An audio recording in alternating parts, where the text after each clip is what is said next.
তারা বলেছেন জামাত ইসলামের বিভিন্ন সমালোচনা করেছেন। আপনি দেখেন, এখন সার্চ দেন, এখন খোঁজেন, এখন তারা বলছেন ওরাই নাকি আজাদি, ওরাই নাকি গোলামির বিপরীতে, ওনারাই নাকি সার্বভৌমত্ব। তো এতদিন আপনারা ওনাদের বিরুদ্ধে কথা বললেন কেন, সমালোচনা করলেন কেন, কি কারণে? আপনি যদি কোনো কিছু বলে থাকেন বলতে পারেন, মানুষের কথা বদলাবে, এতে কোনো অসুবিধা নেই। মানুষের কথা বদলাবে, মানুষের আদর্শ বদলাবে, মানুষের লক্ষ্য বদলাবে, কারণ মানুষ পরিবর্তনশীল।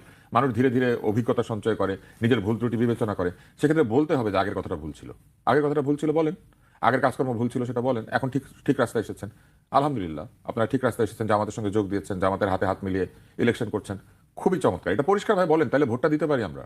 কিন্তু সেটা তো তারা বলছেন না। কে আজাদি চায়, কে গোলামি চায়, সেটা তারা পরিষ্কার বলেন না কেন? সেটাও তারা বলছেন না। আর আজাদি গোলামি আমরা তো বুঝি, যে রিক্সায় চড়তো সে এতই আজাদ হয়েছে যে একটু ক্লান্ত হয়ে গেলে এসি ছেড়ে দিয়ে প্রাডো গাড়ির মধ্যে গিয়ে উপরের দিকে চোখ বুজে শুয়ে থাকে আজকাল লোকজন। এই আজাদি তো আমরা দেখতে পাচ্ছি, বিরাট আজাদ হয়েছেন তারা। রিক্সায় চললে গায়ে বাতাস লাগতো, এখন এসির বাতাস লাগে। এই আজাদি আমরা দেখতে পাচ্ছি না চোখে। জি। তো কেউ গাড়িতে চড়া অন্যায় না, আমি আবার বলি, কিন্তু এই গাড়িতে চড়ার বিষয়টার একটা দীর্ঘ প্রক্রিয়া আছে। একটা লোকে পুরান গাড়ি কিনে, তারপরে একটা রিকন্ডিশন গাড়ি কিনে, তারপরে একটা নতুন গাড়ি কিনে, তারপরে 6টা 5টা গাড়ির মডেল বদলানোর পর একটা প্রাডোতে গিয়ে চড়ে। আর আমরা তো দেখি ওনারা মায়ের গর্ভ থেকে ভূমিষ্ঠ হওয়ার পরেই মনে হয় পুরান গাড়িটা কিনেছিলেন, নাইলে এরকম বড় গাড়ির মধ্যে গিয়ে উপর দিকে চিত হয়ে যাওয়ার সুযোগ কেমনি করে তারা পায়?